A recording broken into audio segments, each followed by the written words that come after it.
ನಮಸ್ಕಾರ ಅಣ್ಣ, ನಿಮ್ಮ ಪರಿಚಯ ನಮಸ್ತೆ. ನಮ್ಮ ಹೆಸರು ಬಸವರಾಜ್ ಅಂತೇಳಿ, ಚಿತ್ರದುರ್ಗ ಡಿಸ್ಟಿಕ್ ಹೊಳಲ್ಕೆರೆ ತಾಲೂಕು ಅಂಜನೂರು ಗ್ರಾಮ. ನಾವು ಫಾರಮ್ ಸ್ಟಾರ್ಟ್ ಮಾಡಿ ಈಗ 3 ವರ್ಷ ಆಯ್ತು. ಇದು ಒಣಮೇವು, ಅದು ತಾಟ್ಪಲ್ಲಾರ್ದು ಆ ಥರ ಆಗಿದೆ. ಇದು ನೇಪಿಯರ್ ಬಂದು ಇಲ್ಲಿ ಒಂದು 2 ಎಕರೆ ಇದೆ ನೇಪಿಯರ್ ನಮ್ದು. ಈ ಕಡೆನಾ? ಇದು ನಮ್ದೇ ನೇಪಿಯರ್, ಹೊಲ ಜಮೀನು ನಮ್ದೇ ಇದು. ಇದರಲ್ಲೇ ನೇಪಿಯರ್ ಇದು ಅಂದ್ರೆ ನೇಪಿಯರ್ ಜಾಸ್ತಿ ಯೂಸ್ ಮಾಡೋದು ನಾವು. ಡ್ರೈ ಇರೋಂಥ ಹಸುಗಳು ಯೂಸ್ ಮಾಡ್ತೀವಿ. ಹಾಲು ಕೊಡೋಂಥ ಹಸುಗಳಿಗೆ ಆಲ್ಮೋಸ್ಟ್ ಸೈಲೇಜ್ ಯೂಸ್ ಮಾಡ್ತೀವಿ. ಸ್ನಾನ ಎಲ್ಲ ಎಷ್ಟು ದಿನಕ್ಕೆ ಒಂದ್ಸತಿ ಮಾಡಿ? ಡೈಲಿ ಒಂದು ಟೈಮ್ ಮಾಡಿಸ್ತೀವಿ. ಡೈಲಿ ಎಲ್ಲ ಹಸುಗೂ ಮಾಡಿಸ್ತೀರಾ? ಎಲ್ಲ ಹಸುಗೂ ಒಂದು ಟೈಮ್ ಮಾಡ್ತೀವಿ. ಒಂದು ಟೈಮ್. ಮತ್ತೆ ಅಣ್ಣ, ಈ ನೊಣ ಪಣ ಸೊಳ್ಳೆ ಅದಕ್ಕೆ ಸದ್ಯ ಇವಾಗ ನಾವು ಗೋಡಮ್ ಎಕ್ಸ್ಟೆಂಡ್ ಮಾಡ್ಬೇಕಂತಿದೀವಿ. ಅಂದ್ರೆ ಫಾರಮ್ ದೊಡ್ಡದಾಗಿ ಮಾಡ್ಬೇಕಂತ ಇದೀವಿ. ಈ ಮಂತ್ ಎಂಡಲ್ಲಿ ಮಾಡ್ತೀವಿ. ಇದ್ರಲ್ಲಿ ಶೈಲೇಜ್ ಬ್ಯಾಗ್ ಇದೆ ಅಣ್ಣ, ಒಂದೆಷ್ಟು ಕಾಸ್ಟ್? ಒಂದಕ್ಕೆ ಒಂದು 450 ರಿಂದ 500 ರೂಪಾಯಿ ಒಂದು ಬಂಡ್ಲಿಗೆ ಬರುತ್ತೆ ಖರ್ಚು. ಒಂದು ಬಂಡ್ಲು ನೀವು ಮಾಡ್ಸೋದಕ್ಕೆ? ನಾವು ಮಾಡ್ಸೋದಕ್ಕೆ. ಅದು ಮಿಷಿನ್ ಎಷ್ಟಾಗ್ಬೋದು ಅಣ್ಣ ನಿಮ್ಗೆ? ನಾವೀಗ ಓನಲ್ಲೇ ಚಾಪ್ ಹಿಡಿದೆ, ನಮ್ದು ದೊಡ್ಡ ಮಿಷಿನ್ ಇದೆ ಚಾಪ್ ಕಟ್ರು, ಅದರಲ್ಲೇ ಮಾಡ್ಕೊಂತೀವಿ. ಇಷ್ಟು ದಿವಸ ನಮಗೆ ಶೈಲೇಜ್ ಆ ಥರ ಮಾಡ್ಬೇಕು ಅಂತ ಅನುಭವ ಇದ್ದಿಲ್ಲ. ಈಗ ಗೊತ್ತಾಗಿದೆಯಲ್ಲ, ನಾವೇ ಮಾಡ್ಕೊಂತೀವಿ. ಬ್ಯಾಗ್ ತಂದು 5 ಟನ್ ಬ್ಯಾಗ್ ಸಿಗುತ್ತಲ್ಲ, 1 ಟನ್ ಇದ್ದಾನು ಬ್ಯಾಗ್ ಸಿಗುತ್ತೆ, 50 kg ಇದ್ದಾನು. ನಮಗೆ ಎಷ್ಟು ಬೇಕೋ ಆ ಲೆಕ್ಕಕ್ಕೆ ಬ್ಯಾಗ್ ತರಿಸಿ ನಾವೇ ಮಾಡ್ಕೊಂತೀವಿ. ಮೇಲೆ ಚಾಪ್ ಕಟರ್ ಮಿಷಿನ್ ನಿಮ್ದೇ ಇದೆಯಾ? ನಮ್ದೇ ಇದೆ, ಓನಾಗಿ ಇದೆ. ದೊಡ್ಡ ಅದು ಎಷ್ಟಾಗಿದೆ? ಅದು 1.5 ಲಕ್ಷದ ದೊಡ್ಡ ಮಿಷಿನ್ ಇದೆ. 1.5 ಲಕ್ಷನಾ? ಅಂದ್ರೆ ಎಲ್ಲಿಂದ ತಗೊಂಡ್ಬಂದಿದ್ರಾ? ಅದು ನಾವು ಇಲ್ಲೇ ದುರ್ಗದಲ್ಲಿ ತಂದಿದ್ದು, ಚಿತ್ರದುರ್ಗದಲ್ಲಿ. ಇವಾಗ ಅಂದ್ರೆ ನೇಪಿಯರ್ ಕಟ್ ಮಾಡ್ತಾ ಇದ್ವಿ. ಇಷ್ಟು ದಿವಸ ನಮಗೆ ಗೊತ್ತಿದ್ದಿಲ್ಲ ಶೈಲೇಜ್ ಯಾವ ಥರ ಮಾಡಿಸ್ಬೇಕು ಅಂತ ಹೇಳಿ.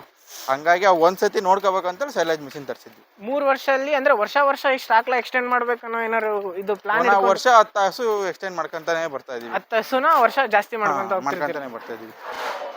ಚಾಪ್ ಮಷಿನ್ ಇದೆಯಾ ಇದರಲ್ಲಿ, ನಾವೇ ಮಾಡ್ಕೋಬಹುದು ಶೈಲೇಜ್. ಇದು ನೇಪಿಯರ್ ಕಟ್ ಮಾಡಿ ಹಾಕಿರೋದು ಇದು. Okay, Napier. ಅಷ್ಟು ಕರುಗಳು ಸೆಕ್ಷನ್ ಇದು ಅಷ್ಟು ಕರುಗಳು ನಮ್ಮ ಮನೆಯಲ್ಲೇ ಹುಟ್ಟಿರೋದು. ಇದು ಹೊಸವಾ? ಅಂದ್ರೆ ಇದು ಅವನ್ನೆಲ್ಲ ಎಷ್ಟು ತಿಂಗಳಾದ್ಮೇಲೆ? ಇದು ಬಂದು 25 ದಿವಸ ಕರು. ಇದು 5-6 ಕರು. ಅದೊಂದು ಮಾತ್ರ ಈಗ 1 ವಾರದ ಕರು. ಇದು ಬಂದು 5-6 ದಿವಸದ ಕರು. ಇದು 6 ದಿನದ ಕರು. ಇದು 6 ದಿನದ ಕರು. ಇದು 3 ಕರು ಬಂದು ಒಂದೇ ದಿನ ಹುಟ್ಟಿದ್ದು. 3 ಕರು ಒಂದೇ ದಿನ ಹುಟ್ಟಿರೋದು. ಇದು ಮಾತ್ರ 25 ದಿನದ ಕರು. ಈ ಒಟ್ಟು 22, 23, 25 ದಿನದೊಳಗೆ ಇದಾವೆ. ಇದು 1.5 ತಿಂಗಳ ಕರು. ಇದು ಒಟ್ಟಿನಲ್ಲಿ ಎಲ್ಲ ಬಂದು ಇದು 10-11 ತಿಂಗಳ ಕರುಗಳಿದಾವೆ ಇವತ್ತು. ಹೌದಾ? ಅಂದ್ರೆ ನಾವು ತಾಯಿ ಹಾಕ್ಲತ್ರ ಬಿಡೋದಿಲ್ಲ. ಅದೇ 2 ತಿಂಗಳು, ಫಸ್ಟ್ 2 ತಿಂಗಳು ಅಷ್ಟೇ ಬಿಟ್ಟಿರ್ತೀವಿ, ಆಮೇಲೆ ಬಿಡಲ್ಲ. ಆಮೇಲೆ ಬಿಡೋದೇ ಇಲ್ಲ. ಇವನ್ನೆಲ್ಲ ಎಷ್ಟು ದಿನಕ್ಕೆ ಕಟ್ಟಿಸ್ತೀರ? ಇದು ಇವಾಗ ಇನ್ನು ಯಾವ ಮಾಡಿಸಿಲ್ಲ. ಈಗ 10-11 ತಿಂಗಳ ಕರುಗಳಿದಾವೆ. ಆಮೇಲೆ 12, 13 ತಿಂಗಳು, 14 ತಿಂಗಳು. ಇದು ಬಂದು 13 ತಿಂಗಳ ಕರು. ಇದು 13 ತಿಂಗಳದು. ಎಲ್ಲ ನೀವೇ ನಿಮ್ಮವೇ ಮಾಡ್ತಾರೆ? ನಮ್ಮ ಮನೆಯಲ್ಲೇ ಹುಟ್ಟಿರೋದು, ನಾವೇ ಮಾಡ್ತಾ ಇರೋದು. ಇದು ಈ ಕಡೆವು ಕರುಗಳಣ ಎಲ್ಲ ಇಲ್ಲೇ ನಮ್ಮ ಮನೆಯಲ್ಲೇ ಹುಟ್ಟಿರೋದು. ಇದು ಬಂದು 15 ತಿಂಗಳ ಕರು. ಇದು ಎಲ್ಲ ಒಂದೇ ಮಂತಲ್ಲಿ ಹುಟ್ಟಿರೋದು. ಇವು ಅವಾಗ ಸ್ಟಾರ್ಟಿಂಗ್ ಅಲ್ಲಿ ಹೋದ ವರ್ಷ ಹುಟ್ಟಿರೋದು. ಎಮ್ಮೆನೂ ನೀವೇ ಸಾಕೊಂತೀರಾ? ಎಮ್ಮೆ ನಾವೇ ತಂದು ಸಾಕಿರೋದು. ಇದು ಮನೆ ಎಮ್ಮೆ. ಇದು ಮನೆ ಎಮ್ಮೆ ಕರು. ಅವ್ರ ಅಮ್ಮ ಕೊಟ್ವಿ, ಅದು ವಯಸ್ಸಾಗಿತ್ತು ಅಂತ ಹೇಳಿ. ಇದು ಫಸ್ಟ್ನೇ ಸೋಲಿನ ಕರು. ಇದೇ ಫಸ್ಟ್ ಇದೆ ನಿಮ್ಮ ಮನೇಲಿ? ಇದು ನಮ್ಮ ಮನೇಲಿ ಇದೆ ಫಸ್ಟ್. ಜಾಸ್ತಿ ಹಾಲು 9 ಲೀಟರ್ ಕೊಡುತ್ತೆ ಅಂದ್ರಲ್ಲ, ಅದ್ಯಾವುದು? ಇದು ಎಲ್ಲಿಂದ ತರಿಸಿದಣ್ಣ ಇವಾಗ? ಇದು ಅವರು ಬೇರೆ ಕಡೆಯಿಂದ ತಂದಿದ್ರು, ನಾವು ತಗೊಂಬಂದಿದ್ದೆ. ಅಲ್ಲಿ ಹೋಗಿ ನೀವು ತಗೊಂಬಂದಿದ್ರಾ? ನಾವು ತಗೊಂಬಂದಿದ್ದು. ಇದು ಗಬ್ಬಿದ್ಯಾ ಈಗ? ಇವಾಗ 4 ತಿಂಗಳು ಕಬ್ಬಿದೆ. ಗಬ್ಬಿದೆ. 4 ಲೀಟರ್ ಹಾಲು ಬರ್ತಾ ಇದೆ. ಎಷ್ಟು ತಿಂಗಳು ಕೊಡುತ್ತಣ್ಣ ಒಂದ್ಸತಿ ಇದ್ರೆ? ಈಗ ಪ್ರೆಗ್ನೆಂಟ್ ಆಗಿ 5-5.5 6 ತಿಂಗಳ ತನಕ ಕರಿತೀವಿ. 6 ತಿಂಗಳವರೆಗೂ ಕರಿತೀವಿ. ಇವೆಲ್ಲ 4 ಲೀಟರ್. 4 ಇದು ಬಂದು ಇನ್ನೇ ನಾರ್ಮಲ್ ಹಳ್ಳಿದೆ. ಇದು 5 ಲೀಟರ್ ತನಕ ಕೊಡುತ್ತೆ. 5 ಲೀಟರ್ ತನಕ ಕೊಡುತ್ತೆ. ಇವು ಕರನು ಸಾಕೊಂತೀರಾ? ಎಮ್ಮೆ ಕರುನು ಸಾಕಂತೀವಿ. ಎಮ್ಮೆ ಕರುಗಳನ್ನ ಇಲ್ಲಿದೆ ನೋಡ್ರಿ. ಇದು ಓದ್ ಬ್ರೀಡಲ್ಲಿ ಆಗಿರೋ ಓದ್ ಸುಲೆಲ್ಲ ಬಂದಿರೋದು ಕರು. ಇದು ಇದೆರಡು ಅದು ಎಮ್ಮೆದು. ಅದು ಕೋಣ ಇತ್ತು, ದೇವ್ರಿಗೆ ಬಿಟ್ಟಿದ್ವಿ, ಅದು ಹೋಯ್ತು. ಇವೆರಡು ಅದು ದೊಡ್ಡ ಎಮ್ಮೆ. ಆ ಕಡೆ ಒಂದು, ಈ ಕಡೆ ಸೆಂಟ್ರ್ ಎಮ್ಮೆ ಬಿಟ್ಟು ಆ ಕಡೆ ಈ ಕಡೆ ಎಮ್ಮೆ. ಇವೆರಡು ಕರು. ಈ ಕೆಚ್ಚಲು ಬಾವು ಬರುತ್ತೆ ಅಂತಾರಲ್ಲ? ಕೆಚ್ಚಲು ಬಾವು ಬಂದ್ರೆ ನಾವು ಆಟೋಮೆಟಿಕ್ ಟ್ಯೂಬ್ ಯೂಸ್ ಮಾಡ್ತೀವಿ.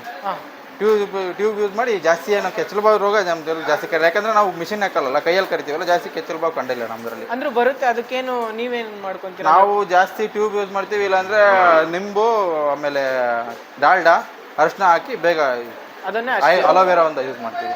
ಅದನ್ನ ಪೇಸ್ಟ್ ಮಾಡಿ ಹಚ್ಬಿಡ್ತೀವಿ. 2-3 ಸತಿ ಯೂಸ್ ಬರ್ದೇ ಇರೋ ತರ ಏನಾದ್ರು ಪ್ರಿಕಾಷನ್? ನಮ್ದ್ರಲ್ಲಿ ಆಲ್ಮೋಸ್ಟ್ ಅಲ್ಲಿ ನಾವು ಕೆಚ್ಚಲು ಬಾವು ಕಂಡೇ ಇಲ್ಲ. ಹೌದಾ?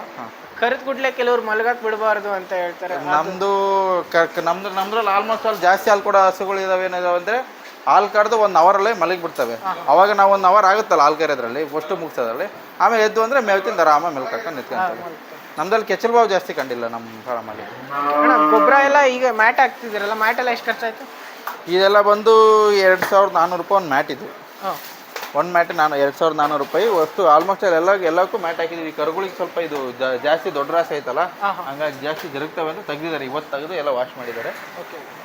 ಪ್ರತಿದಿನ ಈಗ ಎಕ್ಸ್ಟೆಂಡ್ ಮಾಡ್ತೀವಲ್ಲ ಫಾರಮ್, ಶೆಡ್ ಹೊಸ್ತಾ ಮಾಡ್ತೀವಲ್ಲ, ಅದಕ್ಕೆ ಸಾವಂಗೆ ಮಾಡ್ಕೊಂತೀವಿ.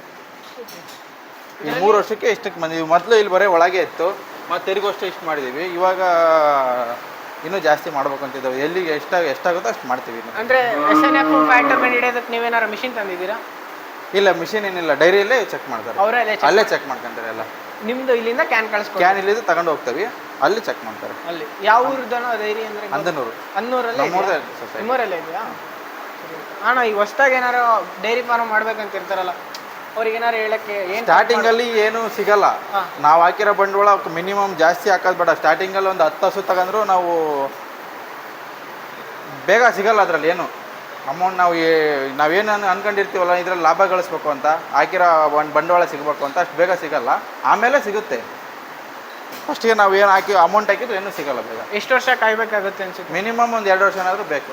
2 ವರ್ಷ ಬೇಕಾದ್ರೆ ಸಿಗುತ್ತೆ. ನಾವೀಗ ಅಂದರೆ ನಮ್ಮಲ್ಲಿ ಏನು ಕಾಣ್ತಾ ಇಲ್ಲ ಅಂದ್ರೆ ನಾವೀಗ ತಗೊಳ್ತಾ ಇದ್ದೀವಿ. ಲಕ್ಷ ರೂಪಾಯಿ ಒಂದು ತಿಂಗಳಿಗೆ ಮಿನಿಮಮ್ ನಮ್ದಲ್ಲ ಅಂದರೆ 80,000 ರೂಪಾಯಿ ಅಂತ ತಗೊಳ್ತೀವಿ. 80,000 ರೂಪಾಯಿ ತಗೊಳ್ತೀವಿ ಅಂದರೆ ಅದರಲ್ಲಿ ಅಮೌಂಟು ನಾವು ಹಿಂದೆ ಏನು ಮಾಡಿರ್ತೀವಲ್ಲ ಸುತ್ತರಕ್ಕೆ ಅದಕ್ಕಾರ ಮಾಡ್ಕೊತೀವಿ. ಇಲ್ಲ ಅಥವಾ ನಾವು ಮತ್ತೆ ಬೇರೆ ಹಸುನಾದ್ರೂ ತಗೊಂಡಾಗ್ತೀವಿ. ನಾವು ಇದ್ರ ಅಮೌಂಟ್ ಬೇರೆಕ್ಕೆ ಖರ್ಚು ಮಾಡ್ತಾ ಇಲ್ಲ. ಇದ್ರ ಅಮೌಂಟ್ ಇದಕ್ಕೆ ಆಗ್ತಾ ಇದೀವಿ. ಅಂದರೆ ಹೊಲ ಇದ್ರೆ ಬೆಸ್ಟ್ ಇಲ್ಲ ನಮ್ಮ ಓನ್ ಹೊಲ ಇದ್ರೆ ಬೆಸ್ಟ್. ನಾವು ಬೇರೆ ಲೀಸ್ ಹಾಕೊಂಡು ಮಾಡೋಕ್ಕೆ ನಮ್ಮ ಓನ್ ಹೊಲ ಇದ್ರೆ ನೀನು 1 ಎಕರೆ ಇದ್ರೂ ಅದು 5 ಆಕಳ ಮೇಂಟೈನ್ ಮಾಡ್ಬೋದು. ಆ ಥರ 5 ಆಕಳ 10 ಲೀಟ್ರ್ ಕೊಡೋದಾದ್ರೂ 10 ಲೀಟ್ರ್ ಕೊಡೋದಾದ್ರೂ 50 ಲೀಟ್ರ್ ಆಗುತ್ತೆ. ಡೈಲಿ 100 ಲೀಟ್ರ್ ಯೂಸ್ ಹಾಕಿದ್ರು ನಮಗೆ ಹಾಕಿರೋ ಬಂಡವಾಳ ಬೇಗ ತೆಗಿಬೋದು.